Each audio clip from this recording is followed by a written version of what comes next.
ಇವತ್ತಿನ ಕ್ಲಾಸಲ್ಲಿ ನಾವು ಕ್ವಾಡ್ರಾಟಿಕ್ ಇಕ್ವೇಷನ್ ಅಲ್ಲಿ ಎಕ್ಸರ್ಸೈಸ್ 10.2 ಮೇಲಿನ ಪ್ರಾಬ್ಲಮ್ಸ್ ಗಳನ್ನ ಯಾವ ರೀತಿಯಲ್ಲಿ ಮಾಡೋದು ಅನ್ನೋದನ್ನ ಈ ಕ್ಲಾಸಲ್ಲಿ ನೋಡ್ಕೊಳ್ಳೋಣ. ಕ್ವೆಶನ್ ಈ ರೀತಿ ಕೇಳಿದ್ದಾರೆ, find the roots of the following quadratic equations by factorisation ಅಂತ ಕೇಳಿದ್ದಾರೆ ಅಲ್ವಾ. ಸೊ ಕೆಳಗೆ ಕೊಟ್ಟಿರುವಂತಹ ಕ್ವಾಡ್ರಾಟಿಕ್ ಇಕ್ವೇಷನ್ಸ್ ಗಳಿಗೆ ನೀವು ರೂಟ್ಸ್ ಅನ್ನ ಫೈಂಡ್ ಔಟ್ ಮಾಡ್ತೀರಿ ಅಂತ ಅಂದ್ರೆ ಸೊಲ್ಯೂಷನ್ ಅನ್ನ ಫೈಂಡ್ ಔಟ್ ಮಾಡ್ತೀರಿ. ಯಾವ ಮೆಥಡ್ ಅನ್ನ ಯೂಸ್ ಮಾಡಿ? ಫ್ಯಾಕ್ಟರೈಸೇಷನ್ ಮೆಥಡ್ ಅನ್ನ ಯೂಸ್ ಮಾಡಿ. ಫಸ್ಟ್ ಸ್ಟೆಪ್ ಏನು ಅಂತ ಅಂದ್ರೆ ಯಾವಾಗ್ಲೂ ನೀವೇನ್ ಮಾಡ್ಬೇಕು, ಕೊಟ್ಟಿರುವಂತಹ ಕ್ವಾಡ್ರಾಟಿಕ್ ಇಕ್ವೇಷನ್ ಜನರಲ್ ಫಾರ್ಮ್ ಅಲ್ಲಿ ಇದೆಯಾ ಇಲ್ವಾ ಅಂತ ಚೆಕ್ ಮಾಡ್ಕೊಬೇಕು. ಸೊ ಜನರಲ್ ಫಾರ್ಮ್ ಯಾವುದು? ಕ್ವಾಡ್ರಾಟಿಕ್ ಇಕ್ವೇಷನ್ ಇಂದು ax² plus bx plus c is equal to 0 ಅಲ್ವಾ. ಈ ಫಾರ್ಮ್ ಅಲ್ಲಿ ಕೊಟ್ಟಿರುವಂತಹ ಇಕ್ವೇಷನ್ ಇದೆಯಾ ಇಲ್ವೋ ಅಂತ ಚೆಕ್ ಮಾಡ್ಕೊಳ್ಳಿ, ಆಯ್ತಾ. ಸೊ ಯಾವ ರೀತಿ ಅಂತ ಅಂದ್ರೆ ಫಸ್ಟ್ ಟರ್ಮ್ ಏನಾಗಿರ್ಬೇಕು, x² ಟರ್ಮ್ ಇರಬೇಕು. ನೋಡಿ ಇಲ್ಲಿ x ಇರೋ ಜಾಗದಲ್ಲಿ ನಿಮಗೆ a to z ಅಲ್ಲಿ ಯಾವ್ದಾದ್ರೂ ವೇರಿಯಬಲ್ ಅನ್ನ ಕೊಡ್ಬೋದು, ಆಯ್ತಾ. ಫಸ್ಟ್ ಅದೇನಾಗಿರ್ಬೇಕು, ಪವರ್ 2 ದಲ್ಲಿ ಇರಬೇಕು, ಓಕೆನಾ. ಸೊ ಸೆಕೆಂಡ್ ಟರ್ಮ್ ಎಕ್ಸಿನ ಟರ್ಮ್ ಏನಿರುತ್ತೋ ಸೆಕೆಂಡ್ ಟರ್ಮ್ ಆಗಿರ್ಬೇಕು, ಇಲ್ಲಿದೆ ಅಲ್ವಾ. ಸೊ ಥರ್ಡ್ ಟರ್ಮ್ ಏನಿರಬೇಕು, ಕಾನ್ಸ್ಟೆಂಟ್ ಟರ್ಮ್ ಇರಬೇಕು. ಸೊ ನಿಮಗೆ ಸ್ವಲ್ಪ ಕನ್ಫ್ಯೂಷನ್ ಆಗ್ಲಿ ಅಂತ ಹೇಳಿ ಎಕ್ಸಾಮ್ ಅಲ್ಲಿ ರೀತಿ ಕೊಟ್ಬಿಡ್ತಾರೆ, -3x plus x² minus 10 is equal to 0. Again ಮಾಡ್ತೀರಿ, ಇದನ್ನ ಜನರಲ್ ಫಾರ್ಮ್ ಗೆ ತರ್ತೀರಿ, x² minus 3x minus 10 is equal to 0 ಅಂತ. ಸೊ ನೆಕ್ಸ್ಟ್ ಸ್ಟೆಪ್ ಅಲ್ಲಿ ಏನ್ ಮಾಡ್ತೀರಿ ಅಂತ ಅಂದ್ರೆ x² ನ ಕೋಎಫಿಷಿಯಂಟ್ ಇದೆಯಲ್ವಾ, ಅದನ್ನ a ಅಂತ ತಗೊಂಡಿದೀವಿ. a ನ c ಜೊತೆಗೆ ಮಲ್ಟಿಪ್ಲೈ ಮಾಡ್ತೀರಿ. ಸೊ c ಅಂತ ಅಂದ್ರೆ ಕಾನ್ಸ್ಟೆಂಟ್ ಟರ್ಮ್. ಸೊ ಇಲ್ಲಿ ನೋಡಿ a ಅಂತ ಅಂದ್ರೆ ಏನು, x² ನ ಕೋಎಫಿಷಿಯಂಟ್ ಇಲ್ಲಿ ಏನು ಇಲ್ಲ ಅಂತ ಅಂದ್ರೆ ಏನಿದೆ ಅಂತ ಅರ್ಥ, ಅಲ್ಲಿ 1 ಇದೆ ಅಂತ ಅರ್ಥ, ಆಯ್ತಾ. ಈ 1 ಅನ್ನ ಯಾವ್ದ್ರ ಜೊತೆಗೆ ಮಲ್ಟಿಪ್ಲೈ ಮಾಡ್ತೀರಿ, ಕಾನ್ಸ್ಟೆಂಟ್ ಟರ್ಮ್ ಜೊತೆಗೆ ಮಲ್ಟಿಪ್ಲೈ ಮಾಡ್ತೀರಿ. ಸೊ c ಜೊತೆಗೆ ಮಲ್ಟಿಪ್ಲೈ ಮಾಡ್ತೀರಿ. So 1 into minus 10 is equal to plus into minus minus 1 10s 10 ಬರುತ್ತೆ, ಆಯ್ತಾ. ಸೊ ಈಗ ಮಿಡಲ್ ಟರ್ಮ್ ಇದೆಯಲ್ವಾ, ಮಿಡಲ್ ಟರ್ಮ್. ಸೊ ನೋಡಿ ಅದರಲ್ಲಿ ಎಕ್ಸಿನ ಕೋಎಫಿಷಿಯಂಟ್ ಅನ್ನ ಚೂಸ್ ಮಾಡ್ತೀರಿ. ಸೊ ಎಕ್ಸಿನ ಕೋಎಫಿಷಿಯಂಟ್ ಇಲ್ಲಿ ಏನಿದೆ, -3 ಇದೆ, ಅದನ್ನ ಚೂಸ್ ಮಾಡ್ಕೊಂಡು ಬರಿಬೇಕು. ಈಗ ಎರಡು ಫ್ಯಾಕ್ಟರ್ಸ್ ಗಳನ್ನ ಚೂಸ್ ಮಾಡ್ತೀರಿ. ಆ ಎರಡು ಫ್ಯಾಕ್ಟರ್ಸ್ ಗಳು ಯಾವ ರೀತಿಯಲ್ಲಿ ಇರಬೇಕು ಅಂತ ಅಂದ್ರೆ ಆಡ್ ಅಥವಾ ಸಬ್ಸ್ಟ್ರಾಕ್ಟ್ ಮಾಡಿದ್ರೆ ನಿಮಗೆ -3 ಬರಬೇಕು, ಮಲ್ಟಿಪ್ಲೈ ಮಾಡಿದ್ರೆ ಏನ್ ಬರ್ಬೇಕಪ್ಪ, -10 ಬರಬೇಕು. ಆ ರೀತಿಯಲ್ಲಿ ನೀವು ಎರಡು ಫ್ಯಾಕ್ಟರ್ಸ್ ಅನ್ನ ಚೂಸ್ ಮಾಡಬೇಕು. 5 ಮತ್ತೆ 2 ಚೂಸ್ ಮಾಡಿದ್ರೆ ನನಗೆ 3 ಬರೋ ಪಾಸಿಬಿಲಿಟೀಸ್ ಇದೆಯಾ, ಇದೆ ಅಲ್ವಾ. 5 ಇಂದ 2 ನ ಮೈನಸ್ ಮಾಡಿದ್ರೆ ನನಗೆ 3 ಬರುತ್ತೆ ಅಲ್ವಾ. ಸೊ ಅದೇ ರೀತಿ ಇದನ್ನ ಮಲ್ಟಿಪ್ಲೈ ಮಾಡಿದ್ರೆ 10 ಸಿಗುತ್ತೆ. ಹಾಗಾಗಿ ಈ ಎರಡು ಫ್ಯಾಕ್ಟರ್ಸ್ ಗಳನ್ನ ನಾನು ಚೂಸ್ ಮಾಡ್ತೀನಿ. ಈಗ ಎಕ್ಸಿನ ಕೋಎಫಿಷಿಯಂಟ್ ಏನಿದೆ ಅಲ್ವಾ, ಅಲ್ಲಿ ನಿಮಗೆ ಯಾವ ಸಿಂಬಲ್ ಇರುತ್ತೋ ಆ ಸಿಂಬಲ್ ಅನ್ನ ನೀವು ದೊಡ್ಡ ಸಂಖ್ಯೆಗೆ ಇಟ್ಬಿಡಿ, ಆಯ್ತಾ. 5 ಮತ್ತೆ 2 ದಲ್ಲಿ ದೊಡ್ಡ ನಂಬರ್ ಯಾವುದು, 5 ಅಲ್ವಾ. ಹಾಗಾಗಿ ಆ ಮೈನಸ್ ಸಿಂಬಲ್ ಅನ್ನ ದೊಡ್ಡ ನಂಬರಿಗೆ 5 ಗೆ ಇಟ್ಬಿಡಿ. ಸೊ ನೆಕ್ಸ್ಟ್ ಇಲ್ಲಿ ನಾನು ಪ್ಲಸ್ ಇಡ್ತೀನಿ. ಈಗ ನೋಡಿ -5 ಪ್ಲಸ್ 2 ಅಂತ ಅಂದ್ರೆ -3 ಆಯ್ತು. Minus into plus minus 5 2s 10, ಓಕೆನಾ. ಈ ರೀತಿ ಟ್ಯಾಲಿ ಆದ್ರೆ ಆಯ್ತು, ಸರಿನಾ. ಸೊ ಈ ಫಸ್ಟ್ ಟರ್ಮ್ ಅನ್ನ ಮತ್ತೆ ಲಾಸ್ಟ್ ಟರ್ಮ್ ಅನ್ನ ಹಾಗೆ ಇಡ್ಬೇಕು. ಮಿಡಲ್ ಟರ್ಮ್ ಎಕ್ಸ್ ಟರ್ಮ್ ಇದೆಯಲ್ವಾ, ಅದನ್ನ ನಾವೇನ್ ಮಾಡ್ಬೇಕು, ಫ್ಯಾಕ್ಟರ್ಸ್ ಇಂದ ರಿಪ್ಲೇಸ್ ಮಾಡ್ಬೇಕು. ಸೊ ಫಸ್ಟ್ ಟರ್ಮ್ ಅನ್ನ ಹಾಗೆ ಇಡ್ತೀನಿ ನಾನು, ಮಿಡಲ್ ಟರ್ಮ್ ಏನಿದೆಯೋ ಅದನ್ನ ಫ್ಯಾಕ್ಟರ್ಸ್ ಇಂದ ರಿಪ್ಲೇಸ್ ಮಾಡೋಣ. ಸೊ -5 ಇದನ್ನ ಎಕ್ಸ್ ಜೊತೆಗೆ ಮಲ್ಟಿಪ್ಲೈ ಮಾಡಿ, plus 2 into x minus 10 is equal to 0. ಇದನ್ನ ಒಂದು ಗ್ರೂಪ್ ಮಾಡ್ತೀನಿ ನಾನು, ಇದನ್ನ ಒಂದು ಗ್ರೂಪ್ ಮಾಡ್ತೀನಿ. ಇವೆರಡರಲ್ಲೂ ಕಾಮನ್ ಏನಿದೆ, ಎಕ್ಸ್ ಕಾಮನ್ ಇದೆ. ಸೊ ಎಕ್ಸ್ ಅನ್ನ ಕಾಮನ್ ತೆಗೆದ್ರೆ ಉಳಿಯೋದೇನಪ್ಪ ಇಲ್ಲಿ, ಎಕ್ಸ್ ಮೈನಸ್ 5. ಆಲ್ರೆಡಿ ಎಕ್ಸ್ ಅನ್ನ ಕಾಮನ್ ತೆಗ್ದಿದ್ದೀರಿ ನೀವು. ಪ್ಲಸ್ ಇಲ್ಲಿ ನಾನು ಏನ್ ಕಾಮನ್ ತೆಗಿಬಹುದು, 2 ಮತ್ತೆ 10 ಇದೆ. ಸೊ ಇದರಲ್ಲಿ ನಾನು 2 ನ ಕಾಮನ್ ತೆಗಿತೀನಿ. ಸೊ ಎಕ್ಸ್ ಉಳಿಯುತ್ತೆ, minus 2 5s 10 is equal to 0. So ಈಗ ಇವೆರಡರಲ್ಲೂ ಯಾವುದು ಕಾಮನ್ ಇದೆ, ಎಕ್ಸ್ ಮೈನಸ್ 5 ಅನ್ನೋದು ಕಾಮನ್ ಇದೆ. ಉಳಿಯೋದೇನು, X plus 2 is equal to 0. So ಈಗ ಎರಡನ್ನು ಕೂಡ 0ಗೆ ಇಕ್ವೇಟ್ ಮಾಡಿ, X minus 5 is equal to 0 or X plus 2 is equal to 0. So X is equal to -5 ಇದೆ, ಈಕ್ವಲ್ಸ್ ಇಂದ ಈ ಕಡೆ ಹೋದ್ರೆ +5 ಆಗುತ್ತೆ. और x ಪ್ಲಸ್ 2 ಇದೆ, ಈಕ್ವಲ್ಸ್ ಇಂದ ಈ ಕಡೆ ಹೋದ್ರೆ -2 ಆಗುತ್ತೆ. Therefore the roots of x² minus 3x minus 10 is equal to 0 or 5 and -2. ಸೊ ಸೆಕೆಂಡ್ ಪ್ರಾಬ್ಲಮ್ ನೋಡಿ. ಫಸ್ಟ್ ನಾವೇನ್ ಮಾಡಬೇಕು, ಕೊಟ್ಟಿರುವಂತಹ quadratic equation general form of quadratic equation ಅಲ್ಲಿ ಇದೆಯೋ ಇಲ್ವೋ ಅಂತ ಚೆಕ್ ಮಾಡಬೇಕು. ಸಿ ಜೊತೆಗೆ ಮಲ್ಟಿಪ್ಲೈ ಮಾಡ್ತೀರಿ. ಇಲ್ಲಿ a ಅಂತ ಅಂದ್ರೆ 2 ಇದೆ, ಇಂಟು -6 ಇಸ್ ಈಕ್ವಲ್ ಟು ಏನಾಗುತ್ತೆ ಪ್ಲಸ್ ಇಂಟು ಮೈನಸ್ ಮೈನಸ್ 2 6 12 ಆಯ್ತು. ಸೊ ಈಗ ಮಿಡಲ್ ಟರ್ಮ್, ಸೊ ಮಿಡಲ್ ಅಂತ ಅಂದ್ರೆ ಎಕ್ಸಿನ ಕೋಎಫಿಷಿಯಂಟ್ ಅನ್ನ ಚೂಸ್ ಮಾಡ್ತೀರಿ. ಇಲ್ಲಿ ಏನು ಇಲ್ಲ ಅಂತ ಅಂದ್ರೆ 1 ಇದೆ ಅಂತ ಅರ್ಥ ಆಯ್ತಾ.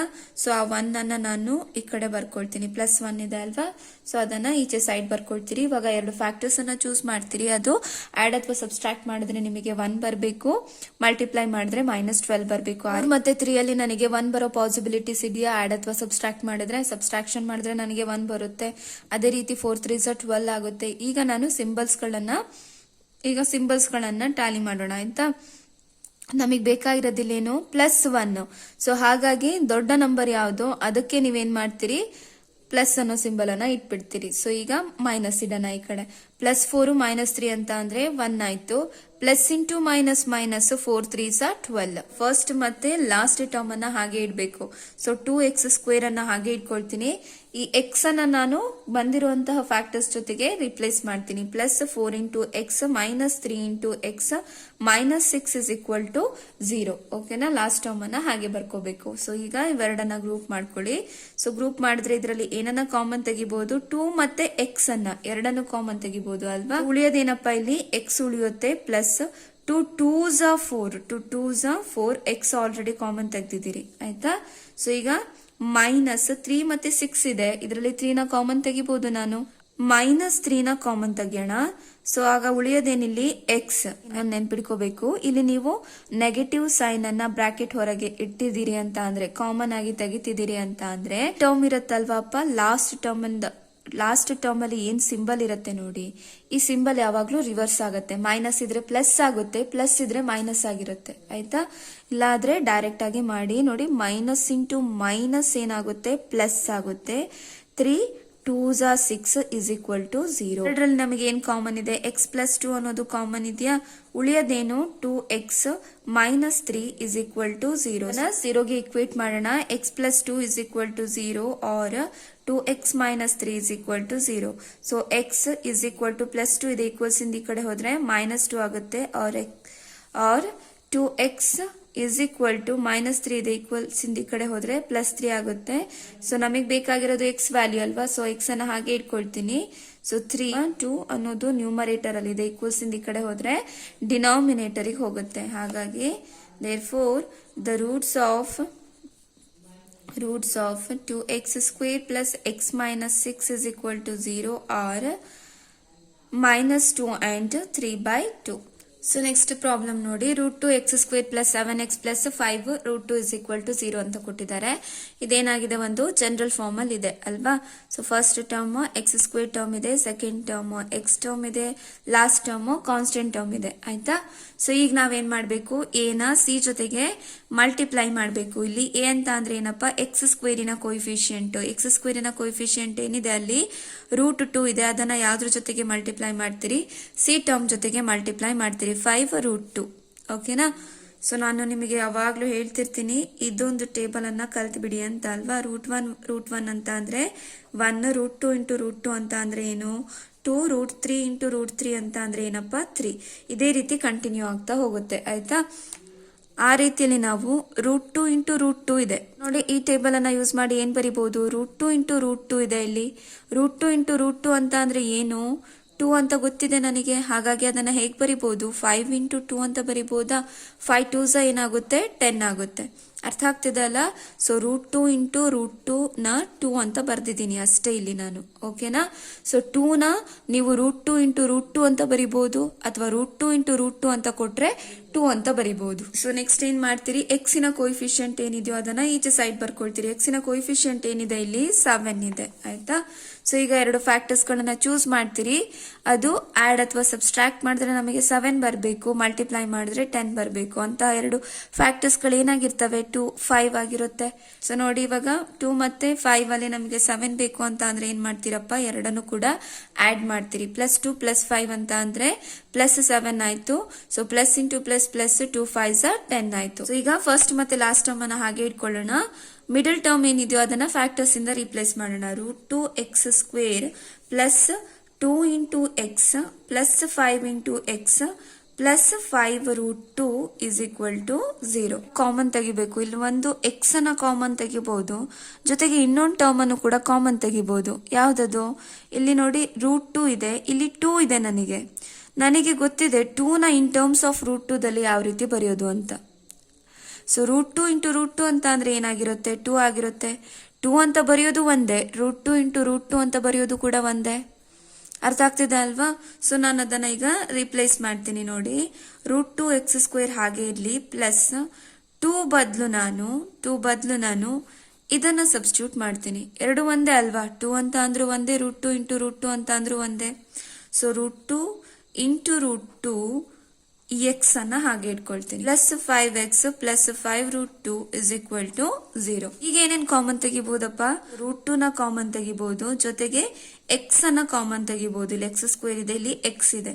ಸೊ ಎಕ್ಸ್ ಅನ್ನ ಕಾಮನ್ ತೆಗೋಣ. ಉಳಿಯೋದೇನಲ್ಲಿ ಒಂದು ಎಕ್ಸ್ ಉಳಿಯುತ್ತೆ. ಇಲ್ಲಿ ಆಲ್ರೆಡಿ ಒಂದು √2 ನ ಕಾಮನ್ ತೆಗ್ದಿದ್ದೀರಿ, ಒಂದು √2 ಉಳಿಯುತ್ತೆ. ಎಕ್ಸ್ ಅನ್ನ ಆಲ್ರೆಡಿ ಕಾಮನ್ ತೆಗ್ದಿದ್ದೀರಿ, ಇಷ್ಟೇ ಉಳಿಯೋದು ಅಲ್ವಾ? ಸೊ ಈಗ ಇದರಲ್ಲಿ ಏನ್ ಕಾಮನ್ ತೆಗಿಬಹುದು? 5 ಅನ್ನ ಕಾಮನ್ ತೆಗಿಬಹುದು.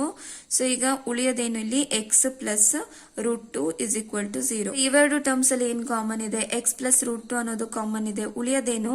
√2 into x plus 5 is equal to 0. So ಈಗ ಇವೆರಡು ಟರ್ಮ್ಸ್ ಅನ್ನ ನಾವು 0ಗೆ ಇಕ್ವೇಟ್ ಮಾಡೋಣ. X plus √2 is equal to 0 or √2 into x plus 5 is equal to 0.